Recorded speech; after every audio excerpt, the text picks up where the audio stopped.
Vortex viewers are invited to a special taping with Michael Voris and Canadian broadcaster Michael Koren at the Detroit studios of RealCatholicTV.com on Tuesday, June 14th at 7 p.m. Michael Voris was a guest on Michael Koren's Canadian TV show a couple of months ago and has now authored a provocative book entitled Why Catholics Are Right. So join the two Michaels right here in our studio for what is sure to be a spirited and lively taping, as well as book signing opportunity. For further details, click on the link.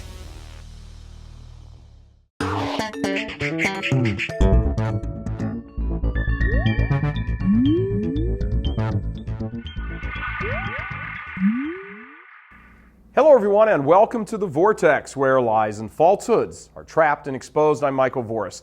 In a follow-up to our Vortex earlier this week about Notre Dame and its pretend commitment to the pro-life cause, the posers under the dome who actually run the place have really pulled a bonehead move this time. If you didn't hear or catch the news, Notre Dame's Board of Fellows, comprised of 6 priests and 6 lay people, just voted onto the Board of Trustees a woman by the name of Roxanne Martino. If you were to put together an organizational chart of how Notre Dame is actually run, it would look like this. The 12-member Board of Fellows appoints the people who sit on the Board of Trustees.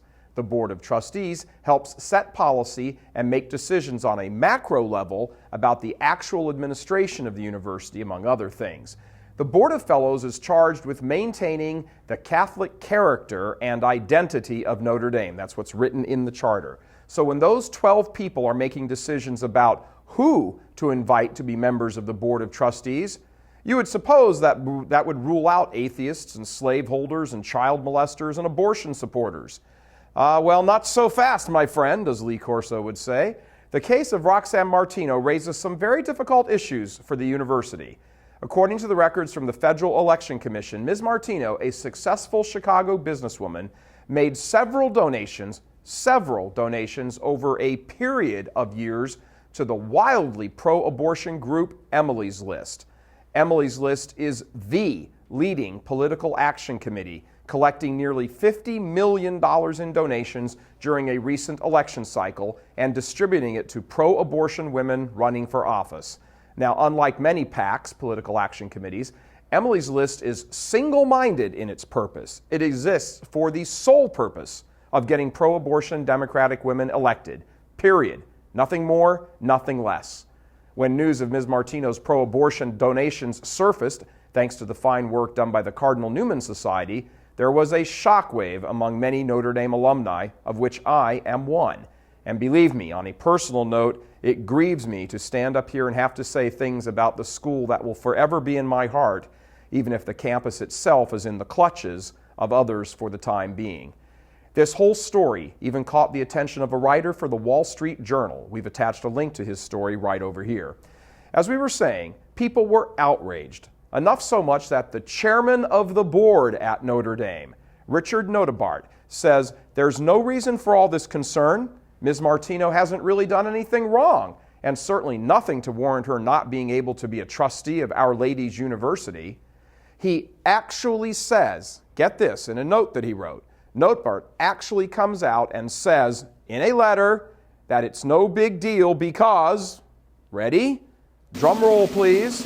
She did not know that Emily's List was pro-abortion.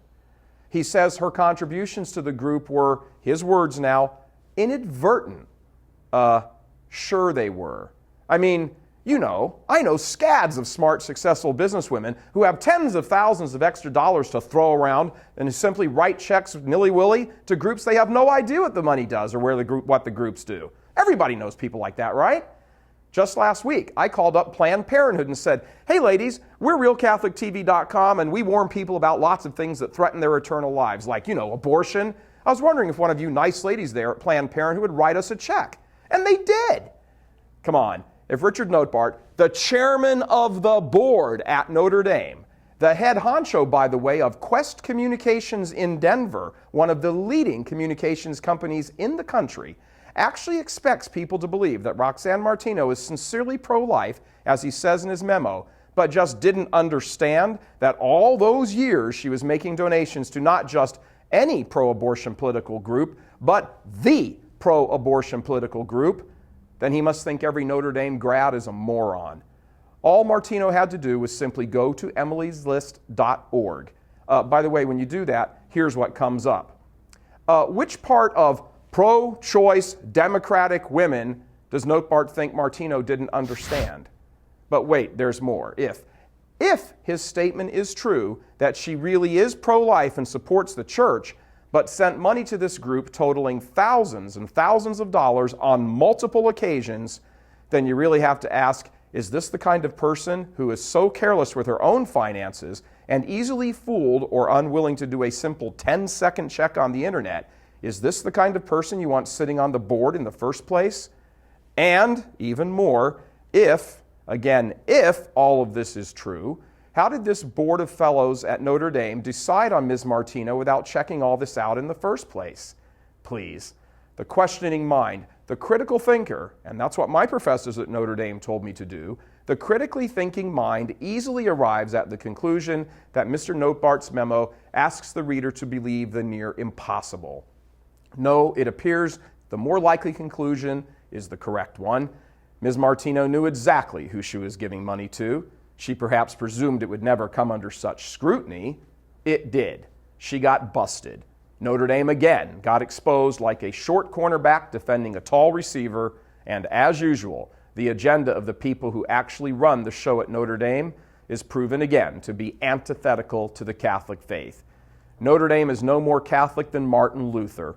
Some distant memories and some pretty artwork hanging around, but nothing of substance. Please join me as soon as this vortex is over in reciting a Hail Mary for the administrators at Notre Dame. We all need prayers, and when the faith is being buried to the detriment of young minds, prayers are especially called for. But so is action. Please send an email to Richard Notebart at Notre Dame and ask him to politely reverse this decision to have Roxanne Martino's invitation to the Board of Trustees rescinded. We've included the link to his email right over here as well.